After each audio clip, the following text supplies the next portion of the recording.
আরে আমার কেন জানি মানে এই ঘাটটা ব্যথা করছিল তখন। তো আমি বললাম, ও আমার আজকে সকাল থেকে কেমন হচ্ছে, লা হাওলা কুওয়াতা ইল্লা বিল্লাহি আলিয়্যুল আযীম। বিলিভ করেন মানে উফ, কিভাবে বুঝাবো যে এত ভয়ঙ্কর। মানে দাঁত কেমন, তারপর মানে চুলগুলা হলো একদমই হলো মানে কি বলবো, উঠতেছিল তো উঠতেছিল, তারপর ডালগুলাতে লাগতেছিল, অনেক লম্বা চুল। মানে মনে হচ্ছে যে ও আরো বেশি মানে এত শব্দ করে মানে এরকম সাউন্ড করে হলো ও খাচ্ছে মানে পাশে আরেকজন। হ্যাঁ। নাসরিন কোথা দেখি এখানে আসলো, নাসরিন তো নেই। আমি, তোমরা কি আমার সাথে ফাইজলামি করো? এই যে ও আমার পাশে বসা। তখনও তুমি, দেখতে পাচ্ছেন আপনি হ্যাঁ নাসরিনকে? তখন আমি দেখতে পাচ্ছি। ওরা দেখতে পাচ্ছে না? একদমই হলো মানে ওকে একদম ফুললি আমি দেখতে আর পাচ্ছি। নিচে যারা দাঁড়ায় আছে ওরা দেখতে পাচ্ছে না? না, তো ওদের আমি ভাবতেছি যে টিনের কারণে হয়তো বা ওরা দেখতে পাচ্ছে দেখতে না। পাচ্ছে না। সেই উনি মানে বসে এই যে পেট থেকে নাড়ি বুড়ি খুলে উনি ধুইতেছেন। কেউ ছিল না ওখানে? না, একদম দেখেন আমার মানে গায়ের লোম দাঁড়িয়ে গেছে। উফ। ভূতের গল্প ঠিক ততক্ষণ পর্যন্ত অবিশ্বাস্য যতক্ষণ পর্যন্ত নিজের সাথে না ঘটছে। যদি ঘটে একবার তাহলে টের পাবেন কত ধানে কত চাল। আফিন্দি আমাদের সাথে। আফিন্দি, আপনি তো অ্যাক্টিংও করেন, মডেলিং করছেন, জি, আপনার সাথে এই ঘটনা কেমন করে ঘটলো বলেন তো? আসলে আমার সাথে ঘটনাটা ঘটে আমি একদম ছোটবেলা। তখন আমার বয়স 5। আমার গ্রামের বাড়ি হলো সিলেট। বড়ই গাছ ছিল আমাদের একটা, অনেক আগের। সেটাতে এত মানে পরিমাণ বড়ই আসতো, যেটা হলো আপনার মানে চোখে না দেখলে বিশ্বাস করার মতো না। হুম। তো সেটা আসলে একটা ভৌতিক বিষয় ছিল। অনেকেই ভাবতেন যে এই বড়ই গাছটাতে এত বড়ই কি জন্য আসে। আমি আসলে কৌতূহলবশত মানে ছোটবেলায় একটু মানে বেশি চটপটে ছিলাম। গাছে ওঠা, বিশেষ করে ওই গাছে ওঠাটা আমার মানে এত পছন্দের ছিল। তারপর যখন বড়ই পাকতে শুরু করলো, অটোমেটিকলি সবাই যায় গাছের নিচে। আর আমি মানে হলো যখনই বড়ইটা একটু পেকে আসে, তখনই হলো আমি আমি নিজেও জানি না এটা, আমি এখনো আমি এটা আসলে মানে বুঝাতে পারি না কাউকে। এরকম হয় যে আমি এইভাবেই দেখতেছি গাছটা, মানে বড়ইগুলো মনে হচ্ছে যে আমাকে যেতেই হবে। ডাকছে। হ্যাঁ, কিন্তু আম্মু বলতেন যে বাবা তুমি এই টাইমে, আমি আসলে মানে ছোটবেলায় এত বেশি ফর্সা ছিলাম। হুম। আর আপনি না এখনো অনেক সুন্দর। হ্যাঁ, তারপরেও আপনার চুল মানে আমার চুলটা হলো পড়তে পড়তে এই অবস্থা এখনো যেটা আছে। কিন্তু ছোটবেলা দেখি, হলো মানুষদেরকে দেখেন, আমরা দেখতে পাচ্ছি না। এই যে হলো চুল। আরে বাহ, অনেক লম্বা। হ্যাঁ লম্বা। কিছুদিন আগে আমার একটা নাটকের কাজের জন্য আসলে চুলটা একটু ছোট করা। তো আম্মু বলতেন যে দেখো দুপুরে টাইম, তুমি হলো উনারা এটা একটু বেশি বিশ্বাস করেন জি। যে দুপুর টাইম হয়ে গেছে বাবা, তুমি অবশ্যই গাছের নিচে যাবা না। হুম। তো আমি তো আর ওই যে আমার একটা মানে বিষয় মায়া, একটা বিষয় গাছের প্রতি, আমি বলতাম যে না। ওই দিন, যেই দিনের ঘটনাটা আমার আসলে মানে বলা, ওই দিন দুপুর টাইম ছিল না।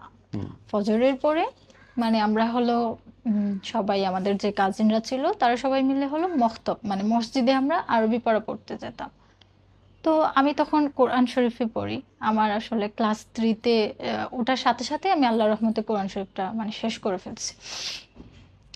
সেখানে আপনার ভাবলাম যে যখনই মানে ঘুম থেকে বের হয়ে উঠানে আসলাম, মানে অনেকগুলা বড়ই। আর আমি জানি দেখছি যে আমার এক কাজিন আর কি, ওর নাম হলো নাসরিন, সে বসে আছে মানে গাছে। মানে আমি তো আরো যে ও তার মানে সব বড়িগুলো নিয়ে নিচ্ছে। আর এই পাশটা হলো মানে একটা আমাদের হলো মানে টিনের একটা গোয়াল ঘর, আগের মানে জমিদার বাড়ির মতো তো সিস্টেমটা। তো টিনের মানে গোয়াল ঘর, সেখানে মানে ওই টিনের যে এইভাবে থাকে সেখানে আর হুম। কি, এটাকে কি বলে, হুম। বসে আছে। তো আমি দেখে ভাবলাম না, তাহলে আমাকে যেতেই হবে। হুম। যখন গেলাম, যাওয়ার পরে মানে কিভাবে যে আমি একদম খুব তাড়াতাড়ি করে আমি গাছে উঠে গেলাম, উঠে বসে পড়লাম। বসার পর ভাবলাম যে উম, একটা বড়ি খাই। তো আমি মানে একদম আমার মানে স্পষ্ট, আমি একটা বড়ি, এত সুন্দর বড়িটা ছিল। তো ভাবলাম যে আচ্ছা একটা খাই, নিয়ে আমি জাস্ট হাতে ডলে আমি খেয়ে নিলাম। খাওয়ার পরে মানে মনে হচ্ছে যে ও আরো বেশি মানে এত শব্দ করে মানে এরকম সাউন্ড করে হলো ও খাচ্ছে মানে পাশে আরেকজন। হ্যাঁ, পাশে আমার চাচাতো বোন আর কি। আপনি ওই, দেখছেন তাকে? হ্যাঁ আমি দেখছি, সে তো বসে আচ্ছা। আছে। তো আমি বলতেছি বড়ই খেলে কি এভাবে খেতে হবে তোমাকে, তুমি কি করছো এগুলা? আমার তো আরো মানে মানে লোভ লাগতেছে, বড়ইর যে একটা বিষয়টা থাকে আর কি। তো তো ও মানে আমি আমি একটু বিরক্ত হচ্ছি যে ও এই পরিমাণ মানে শব্দ করছে, মানে হলো মানে ও খাচ্ছে আর আমাকে মনে হচ্ছে যে লোভ দেখাচ্ছে, এই একটা বিষয়। তো আমি ভাবলাম যে তার মধ্যেই মানে যারা বড়ই ঘুরতে আসে আর কি, সকালে অনেকেই যায় সেখানে। আর হলো আপনি মানে বিলিভ করতে পারবেন না যে এত পরিমাণ বড়ই পড়ে থাকে। মানে সকালে গেলে আপনি অনায়াসে হলো 1-2 কেজি আপনি একা একজন মানুষ এটা নিয়ে আসতে পারবেন করে, অনেক বড় এরিয়া জুড়ে পড়ে থাকতো। তো সবাই আসছে, আসার পরে আমাকে একজন বলতেছে, এই আফিন্দি, তুমি এই এত এত উপরে বসে আছো কেন? আরে আশ্চর্য, আমি শুধু বসে আছি নাকি? দেখতে পাচ্ছ না নাসরিনও তো বসে আছে, ওকে কিছু বলো। আল্লাহ আল্লাহ, তুমি পড়ে যাবা, তুমি নামো, তুমি নেমে পড়ো, তোমার আম্মুকে গিয়ে বলবো, তোমার দাদুকে গিয়ে বলবো। আমি বলছি না না না, আমি তো নামবো না। আর আগে তোমরা ওকে নাও, ও দেখো কিভাবে খাচ্ছে, সারা মানে গাছের বড়ই মনে হচ্ছে ও খেয়ে ফেলবে। ওরা বলে আরে ওর তো মাথার দুষে ধরছে। নাসরিন কোথা দেখি এখানে আসলো, নাসরিন তো নেই। আমি, তোমরা কি আমার সাথে ফাইজলামি করো? এই যে ও আমার পাশে বসা, মানে ওরা বলতেছে যে তোমার মানে ওর নিশ্চিত ওর মাকে ডাক দাও। তো ওরা হলো 2-1 জন এখান থেকে গেল। তো একজন ছিলেন আমার চাচাতো ভাই, ওনার নাম ছিল মুস্তাকিম।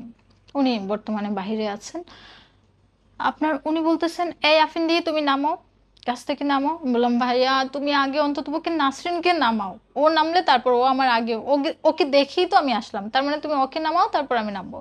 বলতেছে নাসরিন, তুমি নাসরিন কোথায় পেলা? নাসরিন তো জ্বরে, মানে গতকাল থেকে ও আমাদের সাথে বিকালে খেলেনি, গতকাল থেকে ও হলো মানে একদম জ্বরে, ওর অবস্থা খারাপ। আমি তো ভাবলাম যে এভাবে থাকলাম, মানে দেখতেছি, মানে আমি একদমই এতক্ষণ তো আমি তাকে দেখছিলাম, তার সাউন্ড শুনছিলাম, খাচ্ছে, দেখতেছি যে নেই। বললাম, আরে কি করলো ও? মন তো এই সেম আমি এখানে বসা, তার থেকে একটু উপরে, এই ডালটা এত মজবুত একদমই, এখানে বসা, এভাবে আমি উপরে থাকলাম। এই যে দেখো, আমি একদম হাসতেছি আর শয়তানি করতেছি যে দেখো ও বসে বসে কি করছে। এখন সবাই তো বলতেছে যে তখনও তুমি, দেখতে পাচ্ছেন আপনি হ্যাঁ নাসরিনকে? তখন আমি দেখতে পাচ্ছি, ওরা দেখতে পাচ্ছে না? একদমই হলো মানে ওকে একদম ফুললি আমি দেখতে আর পাচ্ছি। নিচে যারা দাঁড়ায় আছে ওরা দেখতে পাচ্ছে না? না, তো ওদের আমি ভাবতেছি যে টিনের কারণে হয়তো বা ওরা দেখতে পাচ্ছে না, দেখতে পাচ্ছে না। কিন্তু তো আসলে ওরা দেখতেই পাচ্ছে না।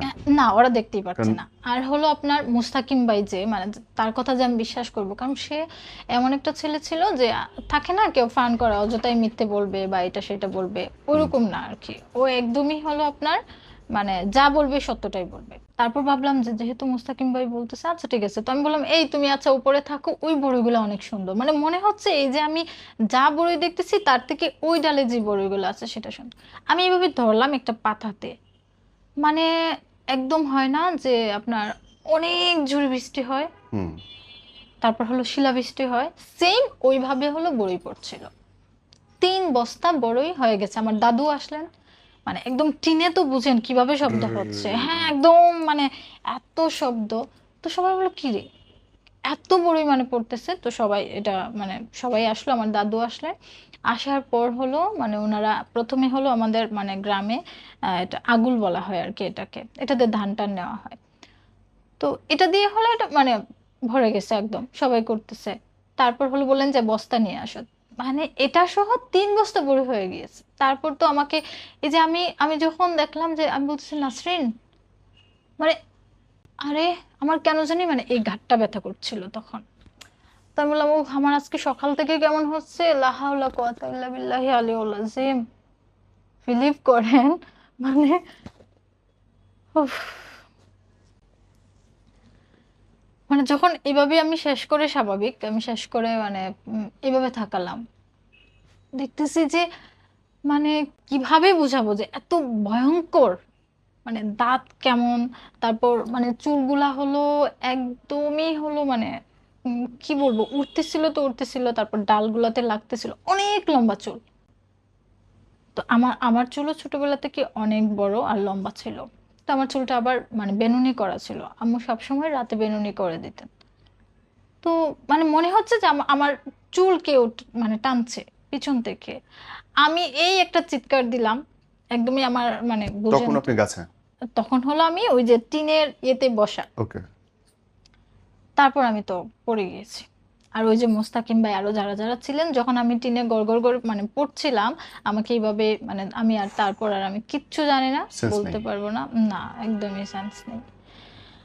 তারপর হলো আপনার থেকে আমার 3 দিন পর্যন্ত এত পরিমাণ জ্বর ছিল, আসলে সেটা মানে মানে আমার একদম আমার মনেই নেই যে এই 3 দিন যে চলে গেল। আমি যে মানে তারপর যখন আমার সেন্স আসলো, জিজ্ঞেস করলাম, সেটা হলো আপনার বৃহস্পতিবার ছিল।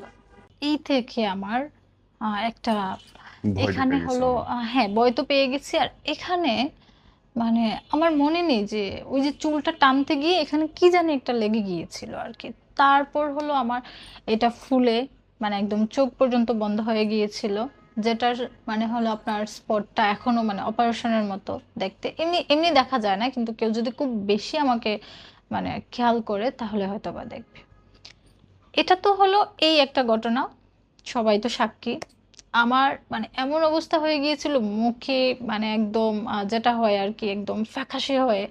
তারপর হলো আপনার অনেক বেশি হলো আহ, লালা জড়তেছিল, মানে আমাকে একদম চেনা যাচ্ছিল না, সবার যে বক্তব্য।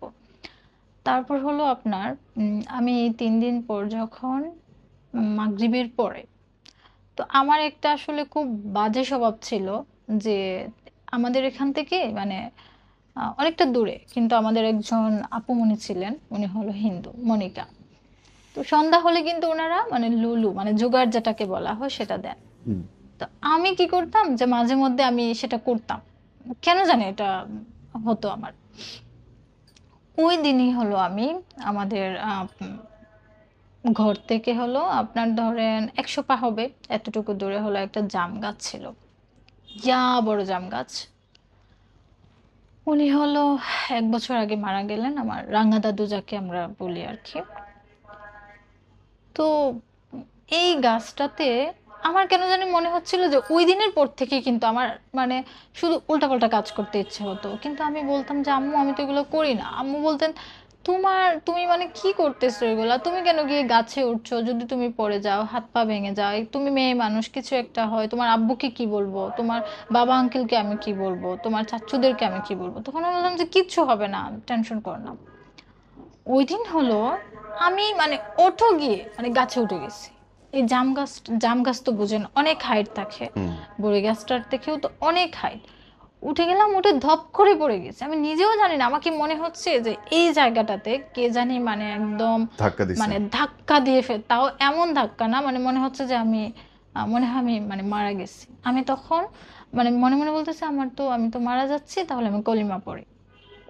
এটা আমার এমনিতেও আসে আর কি, সবসময় আমি যদি একটু অসুস্থ হই, তো আমার আমার জ্বর হলে আমার মনে হয় যে আমি মনে হয় মারা যাব, তো আমি কলিমা পড়বই। এটা মানে আমার একটা অভ্যেস হয়ে গেছে।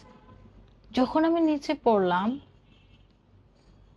মানে এইভাবে পড়ার পর আমার চোখটা যখন খুললো, মাশাল্লাহ এত সুন্দর, মানে এত সুন্দর একজন মানুষ, মানে এরকম যে মানুষ হয় মানে ধারণার বাইরে। আমি বলতেছি যে উনি, এই যে আমি ব্যথা পেলাম সেটা কিন্তু আমার মানে একদমই আমি ভুলে গেছি, উনি কি। তারপর আমি বলতেছি যে আপনি কে, নতুন আসছেন নাকি নাকি আমার হলো মানে আমি খুবই উনাকে মানে আকর্ষণীয় ভাবে দেখছি আর জিজ্ঞেস করছি যে আচ্ছা আপনি কি আমার দাদাকে খুঁজতে আসছেন, আমাদের বাড়িতে আসছেন নাকি, মানে কাউকে দেখলে নতুন কাউকে হুম। মনে হয় যে মেহমান হয়তো বা আমার দাদাকে মানে খুঁজতে আসছে এরকম। তো উনি তো কোনো কথাই বলেন না। তো আমি বললাম যে উনার মানে পাগুলা মানে দেখা যাচ্ছিল এত মানে সুন্দর, একদম সাদা একটা হলো আহ, এই যে এটাকে কি জানি বলে, এতটুকু পর্যন্ত জুব্বা। জুব্বা, হ্যাঁ জুব্বা, জুব্বা পরা ছিল, অনেক লম্বা দাড়ি ছিল একদম নাভি পর্যন্ত। তো উনি এই যে এইভাবে হাতটা দিয়ে শুধু এইভাবে এইভাবে করতেছেন, এইভাবে আমি যে এই যে নিচে ছিলাম। তো আমি বললাম এই পড়লেন উনাকে, কিসের উপরে আপনি? নিচে পড়ে গেছি মাটির একদম। উপরে? হ্যাঁ, মাটির উপর। ভাঙে চড়ে নাই হাত পা কিছু? না, মানে আমি তো ওই ব্যথাই ভুলে গেছি ওনাকে দেখে। আমি তো মানে ভাবছি, আমার তো মনেই হচ্ছে না যে আমি যে এত উপর থেকে পড়ে গেলাম, তারপর হলো ব্যথা পাচ্ছি, এরকম কিছুই মনে হচ্ছে না। হ্যাঁ। উনি তারপর আমি বলতেছি যে আমার একটা মানে স্বভাব কি, যে ধরেন আমি যদি কারো প্রতি বা কাউকে দেখে আমার সম্মান আসে, তো আমি কি করি মানে আমার কেন জানি আমার মনে হয় যে আমি ওনাকে একটু সালাম করব। হুম। এটা আমি খুব ছোট থেকে আমার আম্মুকে দেখতে মানে দেখতে দেখতে বড় হওয়া। তো আমি অটোমেটিকলি আমার মানে আমি হয় মানে ওনাকে সালাম দিব, আর না হয় অটোমেটিকলি ওনার পায়ে আমার হাত চলে যাবে। জি। তারপর হলো আমি যখন গেলাম মানে এইভাবে পড়লাম একদম ধমরিকে পড়ে একদম নাক এই জায়গাটা আমার কেটে গিয়েছিল, জানি না কিসের মধ্যে কেটে গেল এই জায়গাটা। কিন্তু ততক্ষণ পর্যন্ত কিন্তু আমি একদমই পেইন পাচ্ছিলাম না, একদম স্বাভাবিক ছিলাম। তারপর তো সেখানে আমি আর বলতে পারি না, তারপর নাকি কেস। সেন্সলেস হয়ে গেছেন হ্যাঁ, আপনি? সেন্সলেস হয়ে গেছি। ওনাকে টাচ করতে পারছিলেন? আমি আমি জানি না, এটা আমি মনে আনতেই পারি না এখন ওকে, পর্যন্ত, এটা আমি ওকে। মানে পারি না। তারপর হলো কেউ হয়তো বা গিয়েছিলেন, তারপর যখন আমার সেন্স আসে বললেন যে আমার মানে ওই অন্য পাশের বাড়ির একজন চাচা, উনি বলার পরে আমাকে গিয়ে নিয়ে আসছেন। তো এটা আমার দাদা ভাইয়া, ওনার সাথে হলো আমি আমাদের বড় মসজিদ বলা হয় আর কি সেটাকে, একদম আমাদের মানে গ্রামের একটা নামকরা মসজিদ, সেখানে হলো আমরা ওই যে বললাম যে আরবি পড়া মানে মক্তবে যাওয়া আর কি যেটা। তো হুজুর যিনি ছিলেন উনি বলতেন যে উম, মানে আফিন্দি তো ও হলো মানে আমার যে কাজিনরা ছিলেন আর কি। তো সবার দেখেই কেন জানি আমি একটু যে বলছেন আর আমি সেটা শিখে নিতাম। তারপর মানে দেখা গেল যে ক্লাস 1 2 পড়া পর্যন্ত আমি, তখনও আমি ভর্তি হইনি, কিন্তু আমি, হয়ে গেছে পরে? হ্যাঁ হয়ে গেছে। আমাকে আমি এখনো আমার আব্বু আম্মুকে বলি মানে মজা করে যে আপনারা তো আমাকে অ আ গোনা কিচ্ছু শেখাননি। তো আব্বু বলবেন যে তুমি তো শিখে গেছো, তোমাকে কিভাবে শেখাবো, অন্যরা পড়তেছে তো তুমি দেখা গেল যে সেখান থেকে শিখে গেছো, বলো বাহ! মা কি করবো। তো তখন হলো আমার দাদা ভাইয়া, উনি মানে হুজুরের কাছে পড়তেন তখন আহ আহ, হারিকেন। তো ওই মসজিদ পর্যন্ত হলো আপনার ওই দিন কি জানি একটা সমস্যা ছিল, আর অ্যাভেলেবেল তো আগে তো আর ওইরকম কারেন্ট ছিল না। তো আমার একদম স্পষ্ট মনে আছে যে হারিকেন নিয়ে, আর আমার দাদা ভাইয়া হলো মানে কি বলবো, ধরেন এই যে বসে আছে সেইভাবে কখনো মানে কোথাও থাকাবে না, সে একদম মানে এই একটু বেশি ভদ্র আর কি যেটাকে বলে। ওই যে যাকে দেখেছিলাম আমি, তখন হলো রাত 9টা। তো হুম। আমাদেরকে একজন প্রত্যেকদিন রাতে গিয়ে নিয়ে আসতেন, বিলাল ভাই। উনি ওই দিন আসেন নাই। আমি সাহস করে বলতেছি দাদা ভাই এত এত টেনশন নেওয়ার কিচ্ছু নেই, তো চলো আমরা একসাথে চলে যাব। ও বলতেছে না আমি যাব না, গেলে এখন কি থেকে কি হবে। আর এই জায়গাটার নাম হলো কাটাখালী। হুম। মানে আমার এলাকাতে এই নামটা যে কেউ চিনে জানে এটার মানে বিষয় একদম। আপনি দিনে এই যে এখন এই এই সময়ে এসেও কিন্তু ওইটা তো আমার ছোটবেলার কথা বলতেছি, এই টাইমেও যদি আপনি যান, আমার মনে হয় না যে আপনি মানে হয় না যে একদম ইজিলি চলে যাবেন, পারবেন না। একদম চ্যালেঞ্জ, কেউ পারেনি আজ পর্যন্ত, এটা মানে কেউ পারেনি মানে। ওই জায়গা দিয়ে পার হইতে পারে না ইজিলি? না মানে হলো আপনার হয় ঘেমে যাবেন, না হয় আপনি ব্যাক চলে আসবেন, না হয় আপনার মানে বুকে ব্যথা হবে, না হয় দেখা যাবে যে আপনি হাঁটতে পারছেন না, এরকম একটা এখনো হয় সেটা। কি সেটা, জঙ্গল? জঙ্গলের মতো এখানে অনেক আগের কবরস্থান ছিল। আচ্ছা। আর এখানে অনেকে অনেক কিছু পেয়েছেন দেখেছেন, বিড়াল, তারপর হলো ওই যে ওইরকম হলো আপনার সাদা শাড়ি পরা ও, মহিলা, এরকম অনেকে। এটা হলো এলাকায় গেলে দেখবেন যে শত শত মানুষ বলতেছে হ্যাঁ আমরা সেটা দেখছি। ওকে। তো সেই জায়গাটাতে সেম উনি মানে বসে এই যে পেট থেকে নাড়ি বুড়ি খুলে উনি ধুইতেছেন। এটা মানে দেখার পর আপনি বলেন যে নিজের চোখে আপনারা দুজন দেখতেছেন, তখন মানে আপনার কেমন লাগবে বিষয়টা। আর মানে আমি বলতেছি আরে, আমি তো মানে প্রথমে ওনার মুখ দর্শন করলাম, তো আমার কাছে তো পরিচিত মনে হচ্ছিল। পরে বললাম, পরে যখন দেখলাম যে উনি এই মানে বিষয়টা করতেছেন, আমার দাদা ভাইয়া ও তো মানে একদমই শেষ। মানে ও হলো ওকে আমি মানে ও তো আমার থেকে হাইটে মানে বড় ছিল, তো আমি মানে ওকে যে দৌড়বো এরকম হচ্ছে না, মানে হাত থেকে হারিকেনটা পড়ে গেছে। আর বই ছিল আমাদের সাথে। তারপর হলো সেখানে আমার একজন মানে চাচা, মানে চাচা বলতে হলো আমাদের গ্রামের একজন চাচা আর কি। উনি আমাদের বাড়িতে 40 বছর ছিলেন, আমাদের জন্ম হওয়া ওনার হাতে, আমাদেরকে লালন পালন করা ওনার হাতে। মানে উম, আমার আব্বুকেও উনি কুলে পিঠে করে মানে মানুষ করেছেন। তো উনি হয়তোবা মানে কোনো একটা কারণে এদিকে আসা, তারপর উনি আমাদেরকে বাড়ি পর্যন্ত নিয়ে গেলেন। সেখানে নাম করা আছে হলো ঈদগাহ। ঈদগাহ হলো আপনার অনেক বড় এরিয়া। এই ঈদগাহ পর্যন্ত আমরা আসলাম। আসার পর হলো আমাদের ধরেন আহ গড় আপনার আরো 1 মিনিটের রাস্তা। তারপর তো উনাকেও আর দেখি না। চিন্তা করেন মানে। মানে যে নিয়ে আসলো বিপদ থেকে হ্যাঁ, সেও নেই? উনাকে নাই। আমি তো ওই মানে আমাদেরকে যেখানে ছেড়ে দিলেন সেখানে অবশ্য অনেক বাড়ি ঘর আছে, মানে যে কেউ একটু চিল্লাচিল্লি করলে কেউ চলে আসবে, আমি তো কান্না করতেছি। মানে এমনিতে ন্যাচারালি হলো আমি কান্না করতে পারি না। মানে মেয়ে, আমি একজন মেয়ে, হয় না যে ধরেন আপনি আমাকে একটু বকাচ্ছেন বা আমার টিচার, মানে আমি কান্না করে দিব বা আব্বু আম্মু কিছু, ওইরকম আসলে আমার হয় না। আমার মানে কান্নাটা খুব হার্ড না হলে আসে না আর কি। আমি একদম জোরে জোরে কান্না করছি, পাশের যারা যারা ছিলেন তারা আসলেন। আসার পর তো মানে আসার পর বলতেছেন যে মানে আমি কি, আমাকে বলতেছেন যে তুমি কে, তুমি এখানে কিভাবে আসছো, তোমার বাড়ি কোথায়, তোমার বাবার নাম কি, তোমার দাদার নাম কি। তোমার ঘর তো এখানে। হ্যাঁ, কিন্তু ওনারা আমাকে বলছেন যে আমি কে, আপনি চিন্তা করেন। আমি ভাবতেছি যে কি হচ্ছে সব? হ্যাঁ, আমি কি মানে কি, আমি আফিন্দি। দাদু, উনি মানে সম্পর্কে দাদু হতেন, তো আমি বললাম যে দাদু আমাকে চিনতে পাচ্ছেন না, আমি আকিকুর রহমান আফিন্দি, উনার উনার মানে মেয়ে।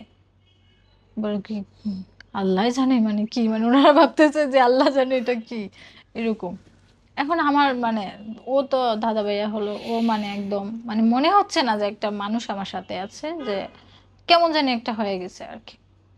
তারপর একজন চাচা ছিলেন, উনি হলো এসে বলতেছেন দাদা ভাইয়াকে দেখাই যাচ্ছে না, এরকম একটা অবস্থা। ওনারা মানে শুধু আমার সাথে কথা বলতেছেন, আমি বলতেছি যে দাদা ভাইয়াকে ধরেন, আমরা মানে বাড়ি পর্যন্ত যাই। পরে আবার ওই তাৎক্ষণিক, কিন্তু এই যে আমি বললাম যে আমি যখন বিপদে পড়ি বা আমার একটু কষ্ট হয় তখন আমার মনে হয় যে তাহলে মনে হয় আমি আর বাঁচবো না, কলিমা পড়ে নেই।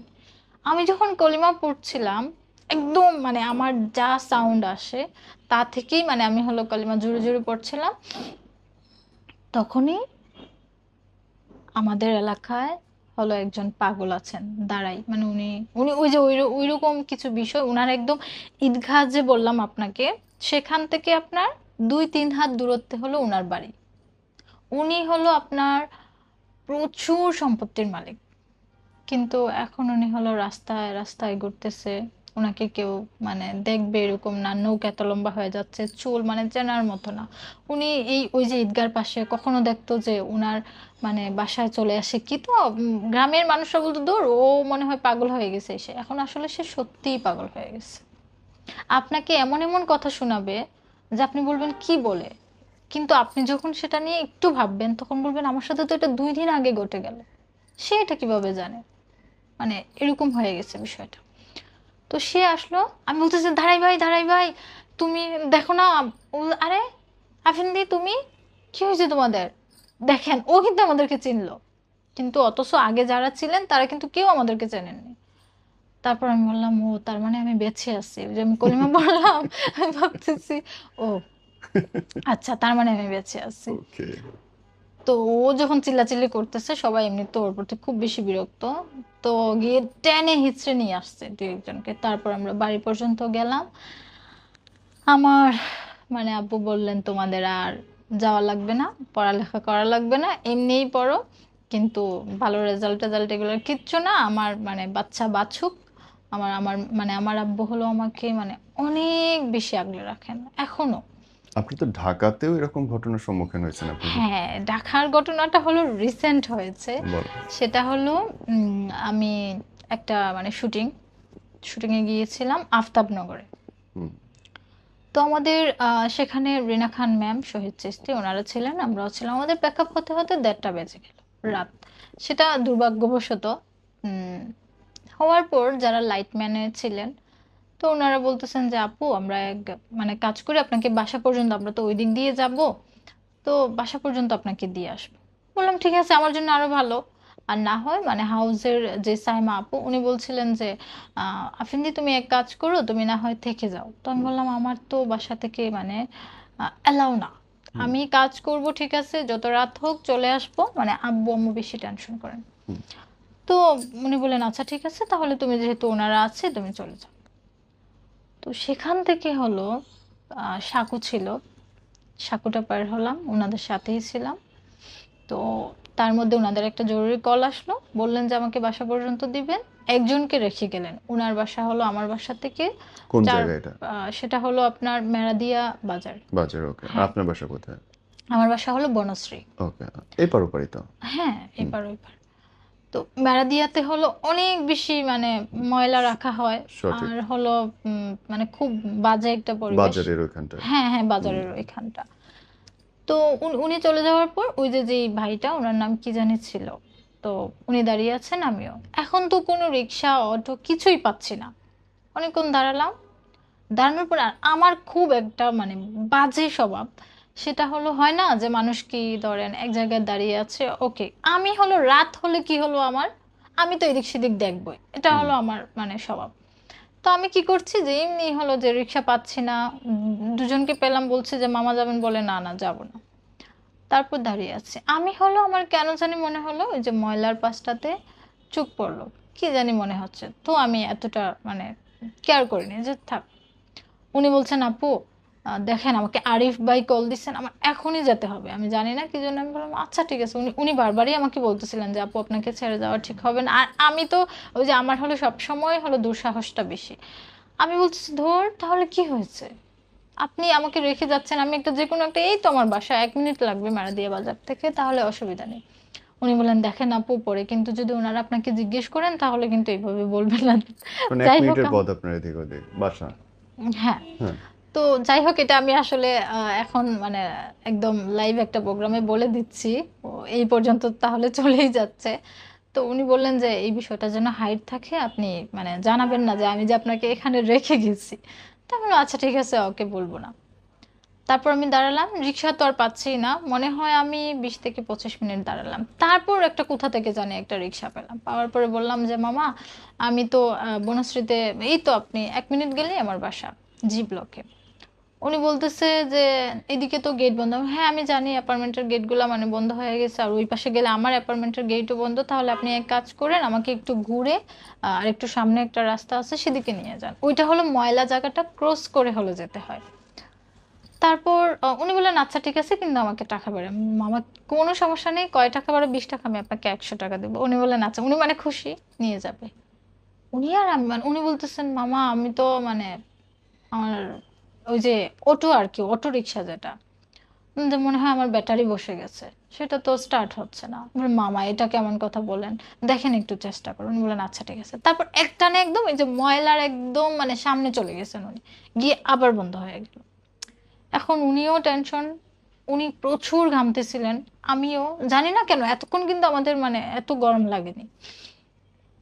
তারপর হলো উনিও জানবেন, এখন ওনার পরিচয়টা তো আমি জানি না, উনি নিজেও জানবেন যে তখন আসলে আমার অবস্থাটা কি হয়েছিল।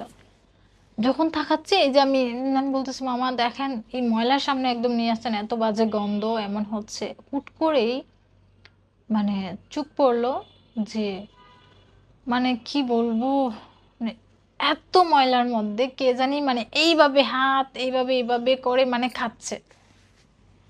মানে দেখতে তো বোঝেনি আপনার কেমন লাগবে, আর আমি লাইভ দেখেছি। আমি বলতেছি মামা, মামা দেখেন, মানে ওনাকে আমি টাচ করছি, কারণ আমার তো কিছু করার নেই, আমি এরকম একটা জিনিস দেখছি। আমি বলতেছি মামা আপনি, ওনার কাঁধে আমি বারবার বলছি, উনি বলে কি, মামা দেখেন না কি অবস্থা, বলে আমি আমি থাকাতে পারবো না, আমার জানি শরীর খারাপ করতেছে, আপনি এক কাজ করেন এখান থেকে হেঁটে চলে যান। মামা আমি তো আপনাকে এখানে রেখে যাব না, কি বলতেছেন এটা, এখানে আপনাকে রেখে যাবো, আর এটা কি মানে মামা দেখেন না আপনি। উনি বললেন না, আমার আমার তো মানে এই সাইড মানে ঘাড়ে কি জানি হচ্ছে, আমি ওই সাইড থাকাতে পারছি না। আমরা আরে আজব মামা, কি আপনি কেন, আমি বলতেছি যে দেখেন মাত্র শুটিং শেষ করে আসলাম, এখন আপনি আমার সাথে রিয়েল লাইফে নাটক করতেছেন। মামা দরকার নেই মামা, আমি আপনাকে তো বলছি না হয় এই নেন টাকা। উনি তো আর নড়তেছে না একদমই, উনি মানে স্টিফ হয়ে গেছে হ্যাঁ। শরীর, পাথর হয়ে গেছে। আর এগুলো দেখে হলো আমার মানে একদম অটোমেটিকলি চোখ দিয়ে পানি পড়ছে, জানি না আমি কেন। তারপর যখন মানে কি বলবো, যে এই যে মানে হাত থেকে মনে হচ্ছে যে রক্ত বেয়ে বেয়ে পড়ছে, একদম মানে একদম এই বরাবর, আর হলো এই এই এই বরাবর, এভাবে খাওয়ার পরে মানে এরকম এরকম করছে আর মনে হচ্ছে। এখন আপনি আমার জায়গায় থাকলে কি করতেন চিন্তা করেন তখন। মানে আমি তো এর মধ্যে হলো, যেহেতু আমি শুটিং এ ছিলাম, আমার মধ্যে মানে ব্যাগ ছিল আমার সাথে, তারপর প্রপস গুলারও ব্যাগ ছিল সাথে, মানে আমি যে এগুলো নিয়ে আবার একা হেঁটে যাব সেটা তো সম্ভব ছিল না। তারপর হলো ওই যে বললাম যে আমার সবসময় মনে হয় তো আমি তো এখন মারা যাব, তাহলে দোয়া আর কি করি। করার, হ্যাঁ আমি দোয়া পড়ি, কলিমা পড়ি। আমি পড়তেছিলাম, ওই মামাও পড়তেছে আমার সাথে সাথে। উনি বলতেছে লা হাওলা কুওয়াতা ইল্লা বিল্লাহিল আলিয়্যিল আযীম। মানে আমি বলতেছি মামা শুদ্ধ করে বলেন, মানে উনি আর কি ভুল বলতেছিলেন। তো উনি বললেন আচ্ছা আচ্ছা, আপনি আমাকে পড়ান, আপনি আমাকে পড়ান। তখন কিন্তু উনি কিছু একটা দেখছেন, কিন্তু উনি সাহস পাচ্ছেন না আমাকে বলতে, ভাবতেছেন যে একটা ছোট মেয়ে যে হয়তো বা ভয় টয় পাবে বা ও বাসা পর্যন্ত কিভাবে যাবে। কিন্তু উনি পরে হলো বাসার সামনে এসে স্বীকার করছেন, কিন্তু ততক্ষণ পর্যন্ত কিন্তু উনি স্বীকার করেননি। তারপর যখন আমরা দোয়া পড়লাম, মানে কি বলবো, একদমই মনে হচ্ছিল সব স্বাভাবিক। কেউ ছিল না ওখানে? না, একদম দেখেন আমার মানে গায়ের লোম দাঁড়িয়ে গেছে। উফ, মানে একদমই সব স্বাভাবিক। ওই মামা কি করলেন যে উনি কিভাবে জানি একদম মানে রিক্সাটাকে ঘুরিয়ে নিলেন। নেওয়ার পর মানে যখন একদম একটান, বললাম না আমার বাসা 1 মিনিটের দূরত্ব, যখন আমি গেটের নিচে আসলাম উনি রিক্সা থেকে ধুম করে বসে পড়লেন, মানে একদম নিচে বসে উনি বলতেছেন যে উম, আমাকে ভাড়া দেওয়া লাগবে না, আমি যে আপনাকে বাসা পর্যন্ত নিয়ে আসছি, মানে এটাই অনেক, আর আমি আমি যে এখন পর্যন্ত বেঁচে আছি। তা আমি বললাম না মামা ভাড়াটা নেন। আর হলো ঘেমে উনি বলতেছেন যে মানে ব্যাগ, আর এই যে ব্যাগ ছিল আমার সাথে যে নিচে রাখা, সেটাও আমি ভুলে গেছি। তো আমি মানে নেমে দেখি আমার শরীর এত কাঁপতেছে, মানে কোনো শক্তিই পাচ্ছি না। আমি যে আবার মানে বাসার গেটে ঢুকবো, তারপর আমার মানে 4 নম্বর ফ্লোরে থাকি, সেখান পর্যন্ত মানে 12টার পর হলে লিফট বন্ধ হয়ে যায়, অ্যাপার্টমেন্টের নিয়ম। এখন উনি আমি এখন পানি, তো আমার একটা মানে স্বভাব হলো, আমার আম্মু বা আমার আব্বু সবসময় বলবেন যে, তুমি সাথে হলো তুমি ঘড়ি রাখবা আর পানি রাখবা। তুমি অনেক সময় ফোন হাতে নিতে পারবা না, এই যে তোমার দরকার পড়ছে তুমি টাইমটা দেখে নিবা। এই তোমার এখন পানি পিপাসা পাচ্ছে, তুমি তোমার ব্যাগে থাকলে তুমি পানিটা খেয়ে নিতে পারবা। তখনই হলো মানে আমরা পানি খাওয়ার পরে মানে একটু মনে হলো যে শান্তি। আমি যে মানে বাসায় কল করব আমাকে নেওয়ার জন্য, মানে সেটা আমার মানে মাথায় আসতেছিল না। তারপর তো যাই হোক, নক করলাম, দারোয়ান গেট করলেন, খোলার পর তো উনি একদম আমার দরজা পর্যন্ত দিয়ে আসলেন। তারপর বাসা যাওয়ার পর তো মেকআপ রিমুভ করলাম, ফ্রেশ হলাম। তারপর কি আবার? ওয়াশরুমে কিন্তু যাইনি, হুম। ওয়াশরুমে যাইনি। ওয়াশরুমে না গিয়ে, কারণ আমার তো একটা ভয় এখন, আমাকে তো বারবার বলা হচ্ছে যে মানে কি তোমার মুখের এই অবস্থা, তোমার ফেসের এই অবস্থা, তোমাকে দেখতে এমন লাগছে, কি হয়েছে, কি আসবে বিষয়। কিন্তু আমি ভাবতেছিলাম যে আমি বাইরে থেকে আসছি, ওনারা কি থেকে কি ভাববেন। যাই হোক, আমি আমার রুমে গিয়ে দরজা লক করে আমি ভাবলাম যে ওয়াশরুমে যাই। তখন একটু সাহস করে মানে ওয়াশরুমে ঢুকলাম, যে ছোট ভেন্টিলেটরের যে জানালাটা থাকে, সেটা হয়তো বা মানে ভুলবশত, যে খালা আসেন উনি সবসময় এটা এটা উনাকে আমি দায়িত্ব দিয়ে রাখি যে সন্ধ্যার পরে এটা আপনি, মশা ঢুকে যায়, আপনি এটা বন্ধ করে রাখবেন। ওই দিন উনি কেন জানি সেটা বন্ধ করেননি। তখন হলো মানে আমি এমনি জাস্ট হাতগুলো ধুচ্ছিলাম, ধুয়ে দিয়ে এইভাবে মুখে পানিটা নিলাম, এত গরম একটা হাওয়া এসে ঢুকলো। তো আমি ভাবলাম যে হয়তো বা আমার গরম লাগছে এরকম কিছু। এভাবে তাকালাম যখন, ও মা, একদমই মানে ওই মুখটা চিন্তা করেন। আর এই মানে একদম মানে রক্তাক্ত, মানে এই যে হাতগুলো এমন করে একদম মানে থাকিয়ে আছে। আমি তো মানে উম, একটা মগ ছিল, সেটা হলো মানে আমি কিভাবে জানি আমি ফেলে দিচ্ছি আমি জানি না। আম্মু হলো মানে ওই পাশ থেকে সাউন্ড করছেন যে কি হয়েছে, নাকি আমার মানে কোনো সমস্যা হলো। তো আমি যে কথা বলবো মানে এটাও বলতে পারছি না, আমি মানে বসে পড়ে গেছি এই যে নিচে একদম ফ্লোরে। তো আর ট্যাপ ছাড়া ছিল, কিন্তু ওই যে নিচের যে বালতি ট্যাপ যেটা থাকে সেটা হলো আমি ছেড়ে দিয়েছি। তো পানি আছে, আমি আবার ভিজে গেছি। কিন্তু এখন মানে মনে হচ্ছে যে মানে আমি বারবারই এইভাবে যাচ্ছি আর কি পিছনে, আর মনে কিন্তু ঢুকতে পারতেছে না কেন জানি। মানে মনে হচ্ছে আর কি যে সে মানে যে আসছে না, যে এটা জানালা দিয়ে সে ঢুকে আমার কাছে আসবে, সেটা কেন জানি পারছে না। তারপর আমি ওই যে বললাম যে এই আমার মনে আসে আমি যখন বিপদে আসে, তখন আমি কলিমা পড়ি নাই, কিন্তু আমি লা হাওলা কথা যখন পড়লাম, তখনই হলো মানে ধুম করে একটা মানে মানে বাতাস এসে একদম আমার এই যে এই বরাবর একদম লেগে, আমি একদম কিন্তু 2 দিন পর্যন্ত আমার এই জায়গাটা একদম লাল হয়েছিল, মানে কান পর্যন্ত একদম, মানে এই সাইড পর্যন্ত। পরের দিন আমার শুটিং ছিল বিটিভিতে, তাও আমি করতে পারিনি। ওনাদেরকে আমি মানে প্রুভমেন্ট দেখিয়েছি যে দেখেন আমার এই অবস্থা। তারপর ওনারা বললেন আচ্ছা, কিন্তু বুঝেন তো একটা মানে শুটিং ফাঁসানো মানে কি। Pre-unit facial. তো আপনার হলো এই মানে 2 দিন পর হলো আমি ফরাজিতে ডক্টরের কাছে গেলাম। আমার একজন পরিচিত ডক্টর আছেন, তো ওনার কাছে গেলাম। উনি বললেন যে এটা তো কোনো ট্রিটমেন্ট নেই, এটা কিভাবে হলো বা পড়ে গিয়েছিলেন কিনা। এখন আমি তো ওনাকে যে এটা বলছি উনি তো এটা বিশ্বাসই করছে না, বলে মানে আফিনদের মাথা নষ্ট হয়ে গেছে, আর কিছু না। ঠিক আছে মা, তুমি রেস্ট নাও, তুমি মনে হয় ইদানিং বেশি একটু কাজ করছো, 2-একটা কাজ বললা যে তুমি হাতে নিয়েছো, কিন্তু এখন একটু তুমি মানে রেস্ট নাও।